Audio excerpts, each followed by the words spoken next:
8:05. Mari kita mulai saja presentasi pada webinar kali ini. Bismillahirrahmanirrahim. Assalamualaikum warahmatullahi wabarakatuh.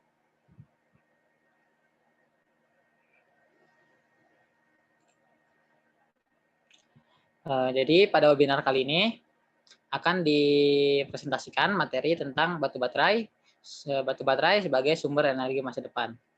Pada presentasi pada webinar kali ini, presenternya adalah Muhammad Alfiansyah dan moderatornya adalah Adisya Nadita. Kepada moderator, dipersilakan untuk mengambil alih. Terima kasih atas kesempatannya. Assalamualaikum warahmatullahi wabarakatuh. Kepada Ibu dan teman-teman sekalian, selamat datang di webinar malam hari ini dengan tema batu baterai sebagai sumber energi masa depan. Nah, pada webinar kali ini, pemateri kita itu pemateri kita yaitu Muhammad Alfiansyah yang lahir di Jakarta pada tanggal 23 Januari 2002 dan beralamat di Jalan Juragan Sinda 2 nomor 5 Kukusan Beji Depok. Nah, Muhammad Alfiansyah ini memiliki hobi membaca buku sehingga ilmunya sudah luas ya. Biasanya bukunya juga buku-buku ilmiah, jadi sesuai dengan tema webinar hari ini. Baik, untuk mempersingkat waktu, saya persilahkan kepada pemateri untuk menyampaikan materinya. Baik, kepada saudara moderator, saya izin share screen terlebih dahulu.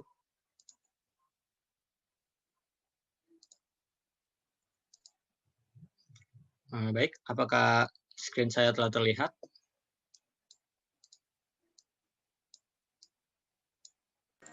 Sudah terlihat. Baik, langsung kita mulai saja. Assalamualaikum warahmatullahi wabarakatuh. Sebelum memulai pemaparan materi, alangkah baiknya kita mengucapkan kalimat basmalah terlebih dahulu. Bismillahirrahmanirrahim. Baik, pada hari ini saya akan memaparkan materi yang berjudul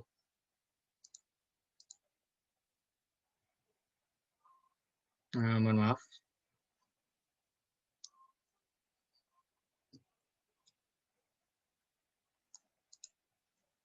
Saya ulang lagi share screen-nya sebentar.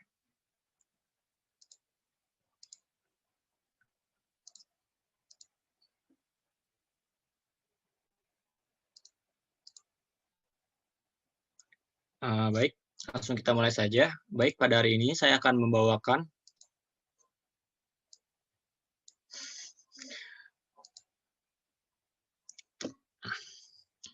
mohon maaf atas gangguan teknis yang tadi. Langsung mulai saja. Baik, pada hari ini saya akan memaparkan materi yang berjudul batu baterai sebagai sumber energi masa depan. Baik, sebelumnya mari kita perkenalan terlebih dahulu. Nama saya Muhammad Alfiansyah, tempat tanggal lahir Jakarta 23 Januari tahun 2002, sekolah asal SMK Semak Bogor. Baik, dan ini merupakan agenda yang akan dibahas pada webinar kali ini. Pertama ada perkenalan, selanjutnya dilanjutkan dengan latar belakang, kemudian penjelasan tentang batu baterai itu sendiri. Selanjutnya akan ada sesi tanya jawab. Baik, kita masuk ke dalam bagian latar belakang. Saya mengambil judul ini diakibatkan saya rasa energi itu merupakan suatu hal yang tidak akan terlepas dari kehidupan kita. Parameter kemajuan suatu negara saja itu tuh dapat dilihat dari jumlah penggunaan energi yang digunakan. Semakin banyak jumlah energi yang digunakan, maka akan semakin banyak juga aktivitas produktif yang dapat dilakukan oleh negara tersebut. Baik, sebelumnya kira-kira yang belum tahu energi, mungkin bisa lihat definisi ini ya, pasti semuanya pada tahu lah ya. Energi adalah kemampuan untuk melakukan kerja, misalkan untuk energi listrik dan mekanika. Ini saya ambil definisi tersebut dari KBBI. Nah, setelah mengetahui definisi energi, kita tahu kan bahwa semua hal yang kita lakukan itu membutuhkan energi kan. Nah, dalam penggunaannya, energi itu tergolong ke beberapa jenis. Nah, ini merupakan energi yang saya rangkum, yang sering digunakan dalam kehidupan kita sehari-hari. Yaitu pertama ada energi listrik, kemudian ada energi radiasi, Selanjutnya ada energi minyak bumi, dan terakhir ada energi nuklir. Mungkin masih banyak energi yang lainnya, tetapi ini adalah saya rangkum yang saya kira paling sering digunakan. Nah, untuk yang paling mayoritas digunakan itu penggunaan terbesar adalah minyak bumi.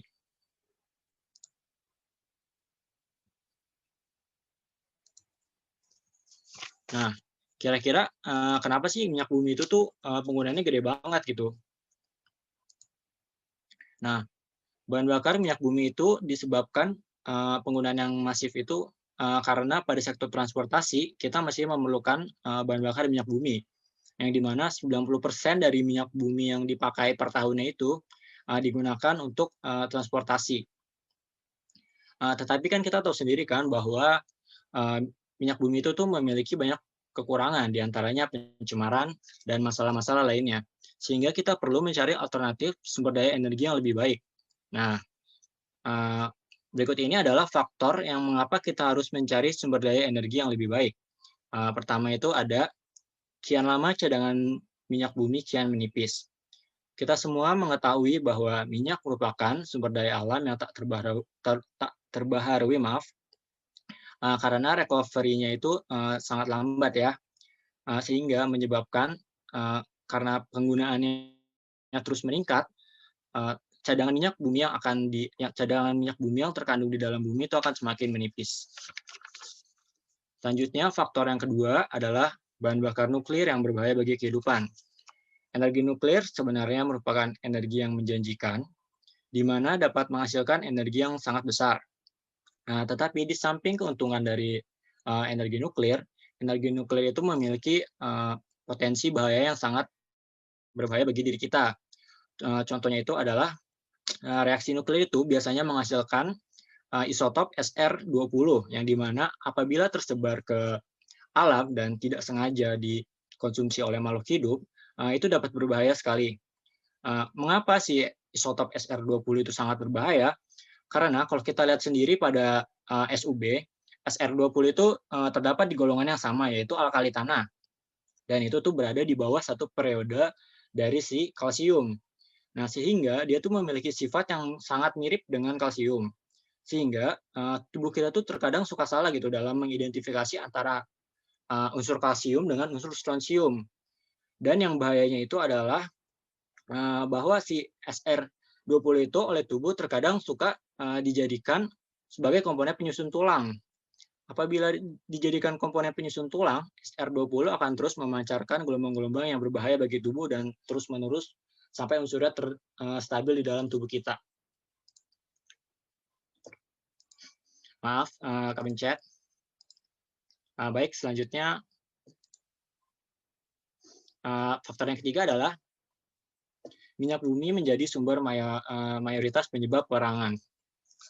Sebenarnya ini adalah pendapat dari saya, karena kenapa saya bisa berstatement seperti ini, dikarenakan saya mengacu pada kejadian-kejadian yang telah terjadi belakangan ini di dunia. Saya ambil satu contoh yang masih hangat kemarin. Mungkin kalau kalian yang nonton berita kemarin, kalian tahu kan kasus Emmanuel Macron, Presiden Prancis yang kasus menyetujui karikatur menghina Nabi di Prancis, Nabi Muhammad SAW, dengan alasan kebebasan berpendapat, dan akhirnya berkonflik dengan seluruh umat Islam di dunia, dan terutama itu Turki. Nah, sebenarnya kalau kalian tahu Emmanuel Macron, itu tuh awal kasusnya itu adalah sebenarnya sengketa minyak antara Turki dan Yunani. Nah, yang dimana Yunani itu kan dia negaranya lebih, ibaratnya urutan militernya itu kan lebih di bawah dari Turki kan, sangat jauh malah, lebih lemah daripada Turki si Yunani itu. Nah, si Yunani itu tuh dia minta bantuan sama Prancis. Dia minta boncengan Prancis. Nah, Prancis membonceng Yunani karena kalau misalnya Yunani menang, dia dapat minyak. Nah, akhirnya tuh masalah itu merembet sampai kemarin sayang sekali itu sampai dia menghina Nabi Muhammad gitu. Sangat disayangkan kembali gitu. Sampai Pak Erdogan aja kemarin itu dia meneriakkan katanya Prancis ingin mengulangi perang salib kembali. Itu kan sungguh bahaya banget kan kalau terulang kembali perang salib itu bisa-bisa Perang Dunia Ketiga itu bahaya. Nah, selanjutnya, karena tadi kan minyak itu dan sumber daya lain itu dirasa kurang cocok, nah kita tuh harus cari sumber daya energi alternatif. Nah, yang dapat kita gantikan itu, menurut saya, kita dapat menggunakan energi baterai, yang dimana memiliki keuntungan sebagai berikut. Yang pertama itu adalah ramah lingkungan, artinya tidak menghasilkan pencemaran dan gas-gas berbahaya. Selanjutnya itu rechargeable atau dapat diisi ulang. Artinya tuh tidak menghasilkan limbah pembuangan yang banyak. Selanjutnya, listrik itu mudah didapat. Kenapa dia mudah didapat? Karena pembangkit listrik itu telah ada secara masif di mana-mana di dunia dan mempermudah kita dalam merecharge batu baterai tersebut. Kayak misalnya kita merecharge baterai HP, nah itu kan bisa di recharge di mana-mana kan. Nah, karena listrik itu sudah tersedia secara masif di mana-mana. Selanjutnya tingkat bayar risiko penggunaan rendah. Kenapa saya berstatement seperti ini? Karena pada sel galvanik, jadi batu bata itu kan sebenarnya itu kan pengaplikasian dari sel galvanik kan. Nah, sel galvanik itu kan tidak memerlukan suhu yang tinggi, sehingga menyebabkan risiko ledakan yang rendah. Berbeda dengan reaksi pembakaran misalnya gas bensin atau diesel, nah itu kan suhunya tinggi kan, sehingga dia tuh lebih tinggi dalam berpotensi ledakan. Baik, setelah mengetahui keuntungan dari batu baterai, sebenarnya ini saya ambil statement dari dosen ITB, sampai saya lupa namanya. Dia itu pernah bilang, yaitu sumber daya energi utama pada masa depan adalah batu baterai. Nah, baik. Selanjutnya, karena kita sudah tahu kan berapa pentingnya batu baterai bagi kehidupan kita atau sebagai sumber energi selanjutnya gitu, the next energi utama. Nah, di sini saya akan memperkenalkan lebih dalam lagi tentang batu baterai kepada kalian. Nah, sini saya akan menjelaskan jenis-jenis batu baterai. Sebenarnya jenis-jenis batu baterai itu ada banyak banget, tapi di sini saya ambil rangkum 5 yang paling sering digunakan. Mungkin kalian yang anak Semakbu sudah pada kenal lah sama batu baterai inilah ya. Pertama itu adalah sel kering Zn karbon, yang dimana terdiri dari anoda Zn, kemudian katodanya itu grafit atau karbon. Nah, tegangan yang dihasilkan dari baterai ini tergantung dari ukuran baterainya. Semakin besar tinggi tegangannya, semakin besar ukuran baterai yang harus diperlukan. Nah, inilah makanya kenapa baterai itu tuh suka ada ukuran kayak A, A2, A3. Nah, itu kan kalau misalnya A3 kan itu gede banget kan, yang biasa buat kayak kereta-kereta lokomotif mainan itu kan pakai baterai yang gede kan. Nah, itu karena si lokomotif itu memerlukan tegangan yang besar. Nah, seperti itu. Dan tadi sel kering Zn karbon itu biasa digunakan dalam mainan anak-anak, senter, remote TV, dan lain-lain. Selanjutnya ada baterai alkalin. Baterai alkalin ini sebenarnya sama dengan sel kering Zn karbon, tetapi yang membedakan ini adalah dia suasananya basah, yaitu ada penambahan KOH. Nah, akibat suasananya basah, dia tuh reaksinya berjalan berlainan dengan sel pada Zn karbon. Nah, karena reaksinya berlainan, si reaksinya ini tuh dia menghasilkan tegangan yang lebih besar. Sehingga kalau kita pakai baterai alkalin, itu akan menghasilkan tegangan yang lebih besar dan menyebabkan gaya yang lebih besar. Contohnya ini tuh biasa dipakai oleh anak-anak. Contoh di Tamiya. Pasti kalau anak-anak itu lebih milih baterai alkalin. Kenapa baterai alkalin? Karena baterai alkalin itu tuh dengan ukuran yang sama, dia tuh menghasilkan tegangan yang lebih besar dari si sel Zn karbon. Nah, ya walaupun harganya lebih mahal, tapi hasilnya Tamiya-nya tuh bakal berjalan dengan sangat kencang. Gitu. Nah, selanjutnya adalah baterai perak oksida. Ini adalah baterai yang menarik karena ukurannya yang sangat kecil. Nah, baterai ini tersusun atas katoda perak oksida dan anoda seng. Keunggulan baterai ini, walaupun ukurannya kecil, tapi menghasilkan tegangan yang besar. Nah, ini tuh biasa dipakai di jam tangan. Nah, kalau kalian tahu, kenapa baterai jam tangan itu harganya mahal? Karena dalam baterai jam tangan itu digunakan senyawa perak. Nah, senyawa perak itu kan kita tahu sendiri kan harganya mahal kan, sehingga itu turut menyumbang kenaikan harga dari baterai tersebut. Jadi ya jangan heran lah kalau misalnya baterai yang kecil-kecil itu tuh baterai peroksida itu mahal, karena emang dia juga bahan bakunya mahal, yaitu perak. Selanjutnya ini adalah fuel cell. Fuel cell ini sebenarnya sel atau baterai yang paling menarik karena dia tuh sebenarnya menggunakan bahan bakar gas, yaitu H2 dan O2. Nah, si fuel cell ini yang menariknya juga dia tuh menggunakan reaksi pembakaran. Nah, di dalam reaksi pembakaran ini tuh juga dia dihasilkan H2O, yang dimana H2O tersebut dapat digunakan atau diaplikasikan kepada untuk kebutuhan yang lain-lainnya. Sebentar, saya lihat poin-poin yang harus saya sampaikan terlebih dahulu.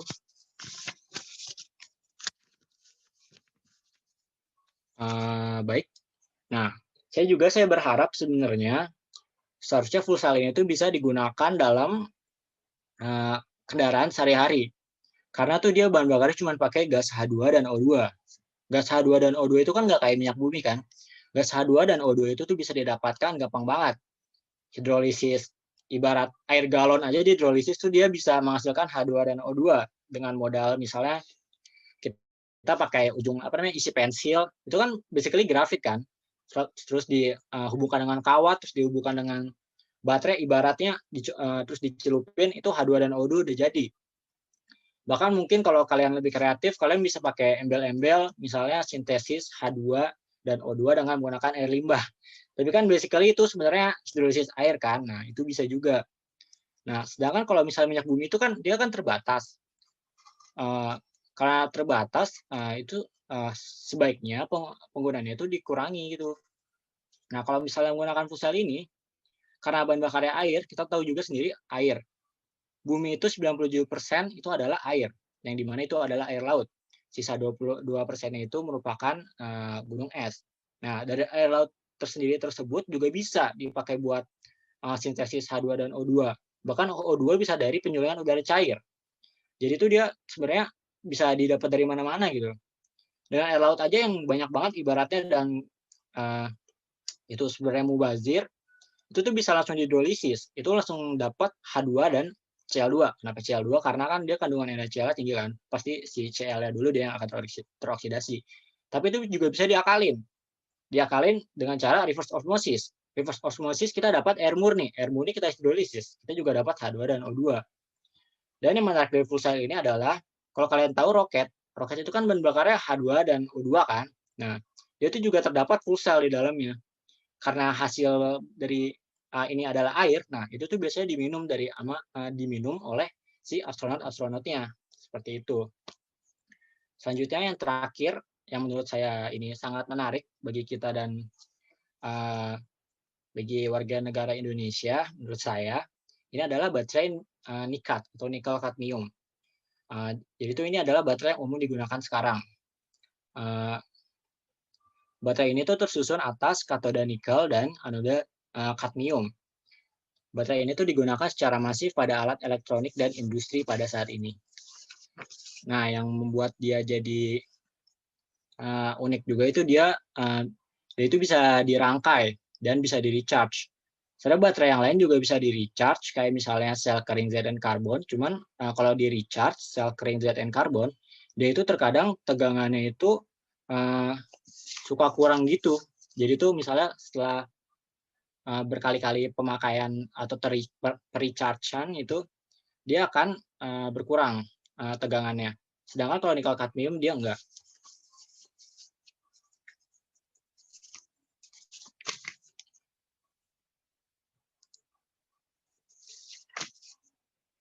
Nah, setelah tadi kita mengenal lebih dalam tentang batu baterai, di sini saya akan menjelaskan apa pengaruh terhadap kita sebagai orang kimia dan WNI dari pengaplikasian batu baterai tersebut. Di sini saya akan menjelaskan 4 potensi, dan potensi yang pertama yaitu adalah peluang penemuan di masa depan. Kenapa ini bisa menjadi peluang penemuan di masa depan? Kalau kita lihat merujuk ke tahun-tahun kemarin, pada tahun 2019, yang menang Nobel Kimia itu adalah penemuan baterai lithium, kalau kalian tahu, development baterai lithium. Nah, Dari situ tuh kita bisa tahu bahwa sebenarnya dunia itu tuh sedang tertuntun ke arah penggunaan batu baterai. Nah, tentu karena ini masih banyak banget kan kekurangan di batu baterai, kita sebagai orang kimia seharusnya mencari lebih dalam gitu. Dan itu bisa dijadikan ide buat kita untuk menemukan penemuan-penemuan baru. Nah, kalau sekarang kan tahun ini aja sih yang kenapa nggak dilanjutkan tentang elektrokimia gini kayak baterai-baterai, karena sekarang situasinya lagi pandemi kan, COVID. Jadi tuh Nobel tahun ini tuh adalah development PCR atau polymerase chain reaction. Karena kan lagi COVID gini kan pasti kan kita memerlukan metode PCR atau identifikasi dari virus itu dengan cepat dan mudah.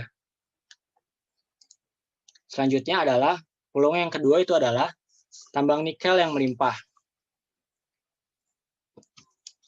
Nah, di Indonesia itu tambang nikel itu berada di Luwu Timur, Sorowako, Kolaka, Morowali, Halmahera, Ternate, dan Pulau Gulak. Nah, sebenarnya karena Indonesia itu seperti yang saya jelaskan sebelumnya, baterai nikel kadmium merupakan baterai yang sering digunakan belakangan ini. Nah, komponen nikel di dalam baterai tersebut itu tuh berkisar antara 60-70%. Tentu angka tersebut cukup banyak. Nah, tentu fakta tersebut dapat dimanfaatkan karena Indonesia merupakan eksporter nikel terbesar di dunia. Nah, tentu hal tersebut sangat menguntungkan bagi negara kita. Seandainya kan kalau misalnya perkembangan batu baterai terus berkembang dengan masif, nah Indonesia tuh seharusnya bisa meraih keuntungan yang sangat banyak. Selanjutnya, potensi yang ketiga adalah residu tambang nikel. Dalam biji nikel terkandung kandungan logam yang berharga lainnya sebenarnya dari tambang-tambang nikel yang lain tuh, seperti ini nih. Nah, yang dihasilkan itu tuh adalah logam berharga litium, yang dimana sebenarnya harga dari litium itu tuh lebih mahal dari si nikel, dan itu tuh pasti terkandung di dalam biji nikel tersebut. Dan itu tuh juga sebagai faktor yang menguntungkan bagi kita. Kita juga tahu sendiri litium. Litium juga digunakan dalam batu baterai. Seperti yang penemuan Nobel tahun 2019, itu dia pakai baterai lithium ion. Nah, tapi sayangnya yang saya sayangkan dari sini adalah kandungan litium itu di Indonesia itu terjual secara gratis kepada asing. Kenapa? Karena penjualan biji nikel di Indonesia dijual keluar itu tuh berdasarkan per kilonya gitu. Ibaratnya kayak misalnya biji nikel sekian kilo dijual berapa kilo gitu, sekian ton dijual ton. Nah, itu tuh dijual asal harganya aja gitu. Asal misalnya nikel di situ kandungannya 20%, ya udah dijual. Nah, tapi padahal di dalam biji nikel itu tuh ada litiumnya. Nah, litium itu justru lebih mahal. Nah, dijual secara percuma. Seharusnya untuk pemerintah ya, itu tuh ini dulu lah, dianalisis lah berapa gitu kandungan litium, kandungan nikelnya, kemudian di situ dikali nilai kandungan, nah baru dijual, statusnya seperti itu. Selanjutnya potensi yang keempat adalah di sini sebagai pendorong kemajuan negara. Nah, saya italic di situ kata-kata berkacalah kepada Qatar. Kita tahu sendiri ya semuanya, kita tahu bahwa Qatar sebelumnya itu bukan merupakan negara yang maju dan makmur. Mereka dapat maju akibat pengelolaan minyak yang baik di negaranya. Seharusnya, nanti apabila bahan bakar minyak telah diganti dengan energi listrik atau batu baterai sepenuhnya, tidak menutup kemungkinan bahwa negara kita, Indonesia, itu bisa menjadi the next Qatar seharusnya. Kalau kita lihat dari jumlah nikel yang kita punya. Asalkan dengan kejujuran dan pengelolaan yang baik.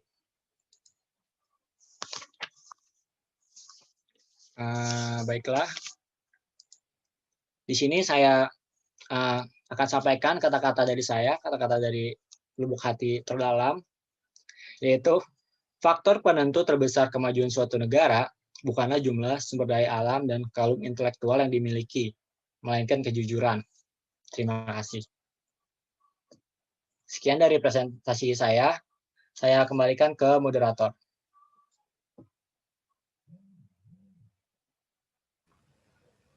Baik, terima kasih atas pemaparan materinya. Selanjutnya, sebelum kita masuk ke sesi tanya-jawab, host telah memberikan link absensi yang bisa diakses di kolom chat ya. Jadi, untuk peserta webinar bisa mengisi link absensinya. Selanjutnya, kita buka ke sesi diskusi dan tanya-jawab. Bagi yang ingin bertanya atau memberikan tambahan, bisa ditulis di kolom chat atau raise hand, nanti bisa di-unmute. Untuk pertanyaan pertama, silahkan bagi yang ingin bertanya.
Untuk yang ingin bertanya bisa ditulis di kolom chat atau unmute langsung saja ya.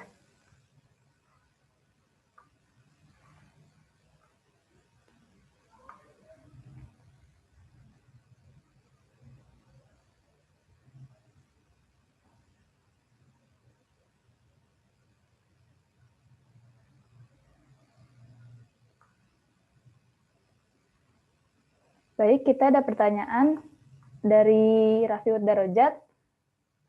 Apa yang menyebabkan baterai menggembung? Apakah pertanyaan dapat dipahami? Baik, pertanyaan dapat dipahami. Baik, silahkan dijawab.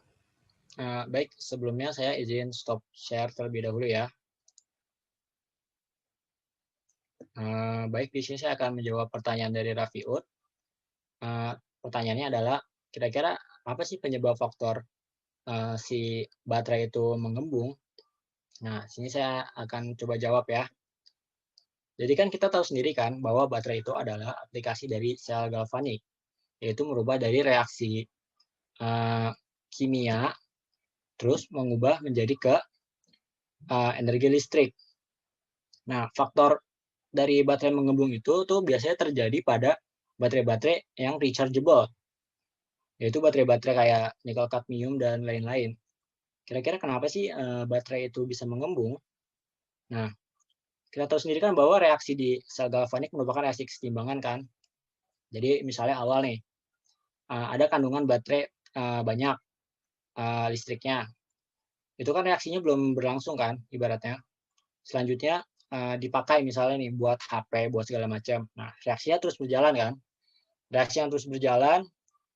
Nah, reaksi tersebut akan berhenti sampai suatu saat kesetimbangan yang dimana konsentrasi suatu zat itu mulai habis kan. Nah, kalau baterai rechargeable itu tuh bisa dibalikin di mana kita kasih elektron atau kita kasih sumber arus listrik, ntar reaksinya tuh akan berjalan sebaliknya, terus memenuhi gitu. Tetapi sayangnya kalau misalnya rechargeable, itu terkadang reaksinya itu tuh nggak sempurna gitu. Jadi ada terbentuk senyawa-senyawa lain yang turut memperbesar volume baterai tersebut. Dan juga biasanya juga kalau menggembung itu terjadi pengecasan yang over. Nah, ini tentunya saya juga pernah pengalaman. Nah, itu sebenarnya adik saya.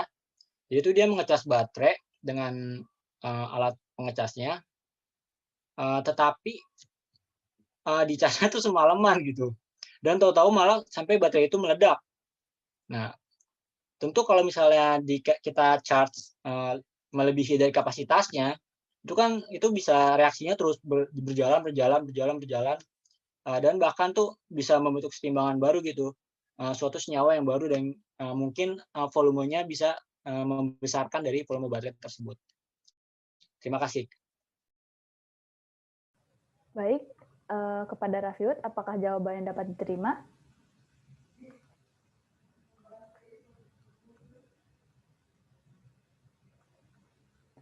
Selanjutnya kita ke pertanyaan kedua dari Noval Khairuyanto.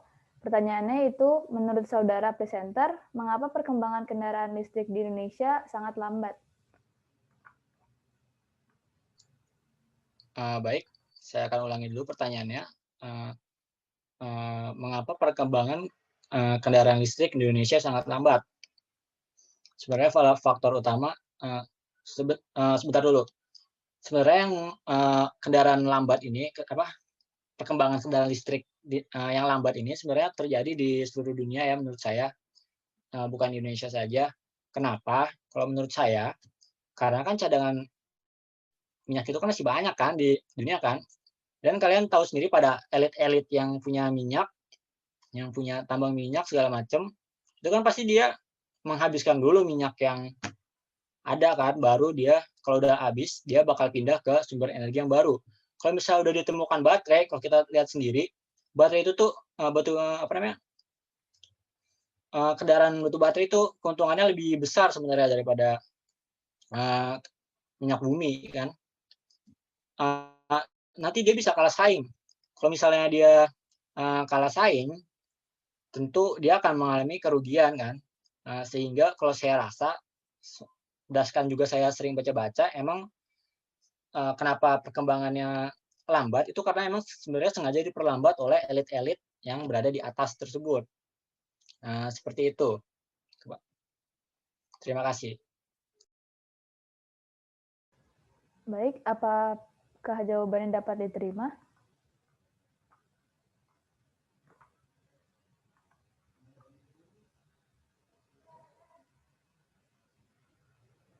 Terima kasih atas pertanyaannya. Selanjutnya, apabila ada yang ingin bertanya, bisa diketik di kolom chat atau bisa unmute ya. Jangan lupa juga untuk mengisi presensi yang telah dibagikan oleh host di kolom chat. Untuk pertanyaan selanjutnya dibuka, silahkan. Baik, Raja Doli sudah raise hand, silahkan di-unmute dan dinyatakan diberikan pertanyaannya. Oh, belum ya? Oke. Baik, sudah terdengarkah suara saya? Sudah.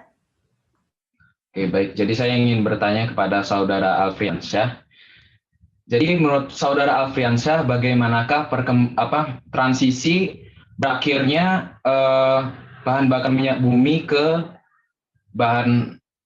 sumber energi listrik yang terbaru, yaitu sumber energi listrik? Terima kasih.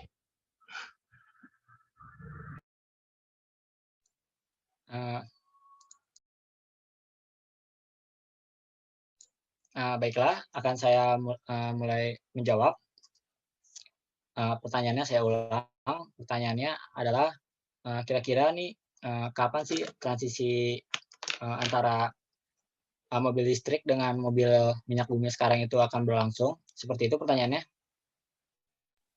Bukan mobil listrik aja, mungkin ke semua aspek ya? Ya, ke semua aspek. Ya.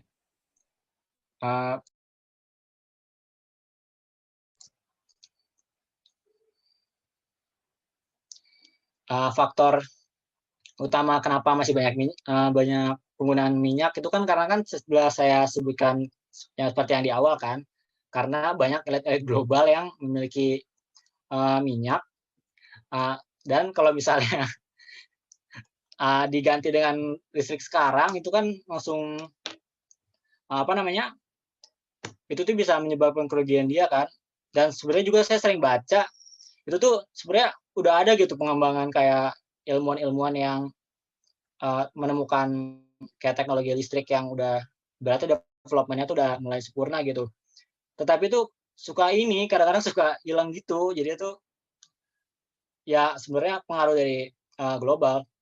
Tapi sebenarnya saya percaya bahwa dunia semakin lama akan bergerak ke listrik. Contohnya aja kayak misalnya Indonesia aja udah mulai masuk banyak-banyak perusahaan-perusahaan mobil listrik kan, kayak kemarin itu Tesla. Tesla itu masuk ke Indonesia kemarin. Dan juga yang kemarin itu bilang Tesla itu masuk karena Omnibus Law, itu sebenarnya salah. Tesla itu masuk akibat karena Indonesia itu ekspor nikelnya besar, sehingga dia mengambil bahan baku nikel itu nggak jauh dan memotong kos dari transportnya. Seperti itu, bagaimana Saudara Raja Duli? Apakah bisa diterima? Oke, terima kasih Saudara Alfriansyah.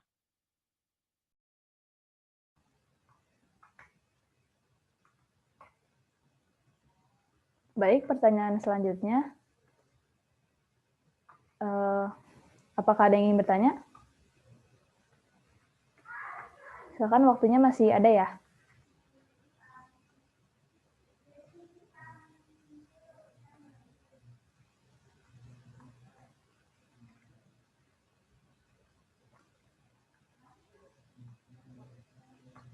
Kepada presenter sambil menunggu pertanyaan selanjutnya, apakah ada materi tambahan yang ingin ditampilkan? Baiklah, saya jelaskan saja ya. Sebenarnya daripada listrik, kalau saya lebih setuju full cell sebenarnya pada kendaraan. Kenapa? Karena dia itu cuma pakai H2 dan O2 yang jumlahnya banyak banget. Sedangkan kalau listrik itu problemnya mesti recharge. Kalau kita nggak mau recharge juga paling kalau kita ke pom bensin ibaratnya kita ngeganti baterai kayak ngeganti air galon. Itu kan ibaratnya kan kayak cuman dipindah-pindahin doang kan. Nah, saya tuh sebenarnya lebih mendukung full cell. Full cell itu kan kita lihat dari tadi sumbernya banyak, tetapi full cell itu tuh masih mempunyai kelemahan yang dimana reaksinya itu tuh berjalan tinggi pada suhu tinggi, sehingga tuh membutuhkan energi yang lebih. Tetapi kalau kita lihat dari efisiensinya, saya baca di buku itu tuh malah lebih besar dari reaksi pembakaran si bensin tersebut, bensin-bensin yang biasa digunakan. Kalau bensin itu atau minyak bumi, efektivitasnya itu sebesar 45%. Sedangkan kalau misalnya kita menggunakan full cell, itu efektivitasnya sampai bisa bahkan 80-90%. Tentu itu sangat besar dan itu sangat menghemat. Kan kita tahu sendiri bahwa kalau pembakaran itu ada energi-energi lain yang dibuang secara percuma kan. Juga kenapa full cell itu lebih saya support. Pertama sebenarnya kalau untuk kendaraan itu tuh ada energi yang lebih bagus yaitu nuklir. Kalau kita lihat dari misalnya kapal-kapal perang itu tuh semuanya udah pakai nuklir sebenarnya. Kalau kapal-kapal sekarang untuk yang dipunyain oleh negara-negara maju tapi yang mempunyai hulu ledak nuklir, dia itu kapal-kapal itu semuanya udah nuklir, mulai dari kapal selam, kapal induk dan lain-lain. Dan itu memang tergolong lebih hemat penggunaan energinya karena dari reaksi nuklir itu yang dikeluarkan energinya sangat besar sekali. Nah, tetapi kalau problemnya itu nuklir, nggak mungkin semua kendaraan itu dikasih hulu nuklir. Kenapa kalau dikasih hulu nuklir? Karena kan semua orang itu kan penggunaan motornya itu kan beda-beda kan, kalau misalnya kayak mobil, motor gitu-gitu. Dan kalau misalnya si nuklidanya itu bocor, nah itu tuh bisa berbahaya bagi ke seluruh dunia. Seperti itu. Jadi sebenarnya kalau masalah untuk mobil listrik, saya sebenarnya lebih setuju full cell sih daripada penggunaan batu baterai yang di recharge seperti itu. Terima kasih. Mungkin ada yang ingin ditanyakan, bisa langsung ditanyakan.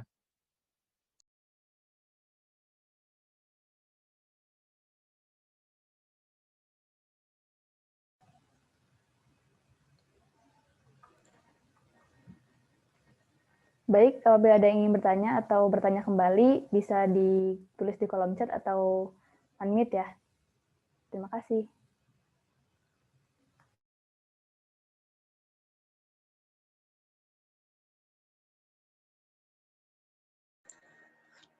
Baik, sambil menunggu penanya nih, saya juga pengen tahu nih pendapat dari presenter.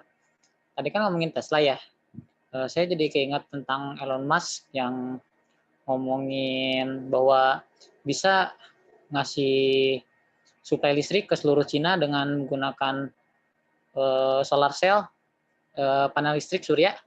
Itu menurut pandangan presenter tentang panel listrik surya bagaimana ya? Terima kasih. Untuk sambil menunggu para penanya. Baik. Kalau panel listrik surya, sebenarnya itu merupakan sumber energi yang sedang populer ya belakangan ini ya. Tetapi biaya pemasangannya itu sangat mahal. Dan problem yang kedua itu adalah, dilemanya itu adalah, kalau malam itu tidak ada cahaya matahari, sehingga dia tuh nggak bisa ter-recharge selamanya. Nah, untuk masalah sumber, antara Cina, suplai energi dengan solar cell bisa tersuplai semuanya, sebenarnya itu saya rasa itu kurang yakin ya. Karena Cina itu kan kita lihat dari populasinya itu banyak banget kan, dan pasti aktivitasnya juga banyak dan energi konsumsinya itu juga gede banget. Kalau misalnya diubah ke solar cell, semua penggunaan energinya, dia itu pasti bakal menghasilkan cost yang sangat besar. Dan tentu pasti pemerintah Cina itu nggak bakal sanggup buat ngebikin solar cell sebanyak itu. Kan makanya kemarin ada Laut Cina Selatan yang diklaim sama Cina. Kalau kalian tahu, itu tuh sebenarnya di Laut Cina Selatan, itu tuh ada kandungan minyak. Yang sekarang bahkan udah mulai dikeruk sama Cina kalau kalian tahu. Bahkan kemarin aja kalau kalian tahu Malaysia, dia kemarin perusahaannya tuh Petronas ya kalau nggak salah. Nah, jadi tuh dia kan wilayahnya kan kena 9 dash line yang di Cina, yang di Malaysia. Nah, dia tuh ngebor di situ si Malaysia. Tapi pas ngebor, dia halang-halangin sama kapal-kapal Cina, dilarang-larang. Nah, itu tuh juga menunjukkan bahwa sebenarnya Cina tuh sekarang lagi kekurangan energi. Dia tuh mengambil energi minyak. Kalau kalian tahu, Cina itu sumber daya energinya itu 90% itu ekspor. Dia tuh ekspor minyak bumi. Benar-benar gede banget energinya, makanya tuh dia ngeklaim Laut Cina Selatan. Karena kalau misalnya dia dapat Laut Cina Selatan dengan percuma, dengan energinya yang sangat luas sekali itu minyak buminya. Nah, dia tuh bisa meredus cost dari ekspor minyak buminya itu. Seperti itu.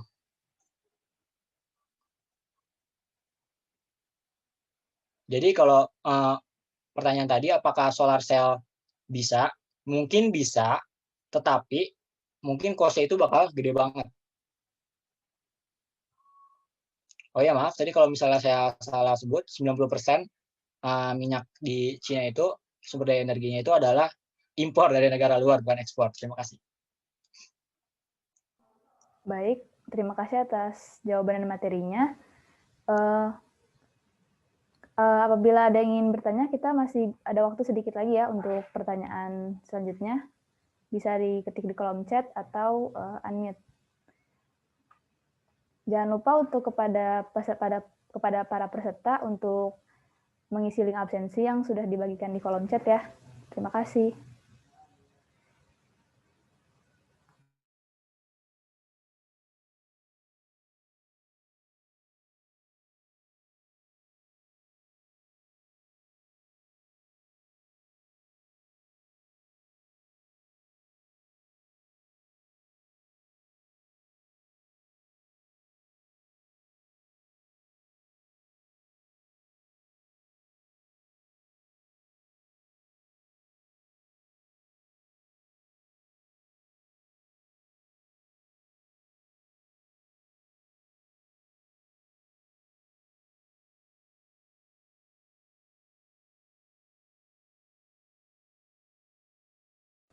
Baik, bila tidak ada lagi yang bertanya, sesi webinar ini kita tutup saja.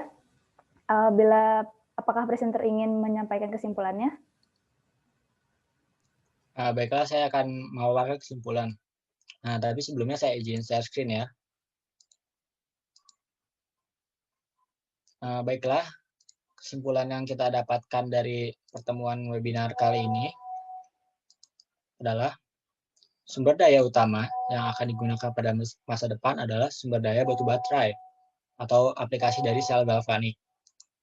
Kemudian, sebagai orang kimia, tentu kita harus memanfaatkan hal ini dengan mempelajari lebih lanjut tentang elektrokimia, karena itu bisa menjadi peluang bagi kita, dan banyak memiliki manfaat kepada tanah air kita yang tercinta ini. Terima kasih. Selanjutnya saya kembalikan ke moderator.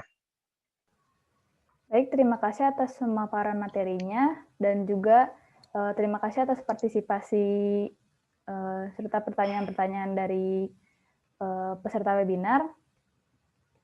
Sepertinya pertemuan virtual ini kita cukupkan sampai sini. Saya kembalikan ke host. Terima kasih. Terima kasih kepada Mas Alfi sudah menjadi presenter pada webinar kali ini. Sudah materinya sangat menarik ya, tentang baterai yang bisa kita jadikan sebagai sumber energi pada masa depan. Jadi kita sebagai generasi muda ini yang nanti akan membawa baterai ini sebagai sumber energinya ya. Jadi Mas Alfi ini sangat wawasan sangat luas ya. Juga terima kasih kepada Mbak Adisya karena sudah menjadi memoderatori webinar kali ini dengan sangat baik. Jangan lupa untuk mengisi absen. Sekali lagi terima kasih kepada hadirin sudah menghadiri webinar kali ini. Saya cukupkan. Saya undur diri. Sekian. Assalamualaikum warahmatullahi wabarakatuh. Waalaikumsalam warahmatullahi wabarakatuh.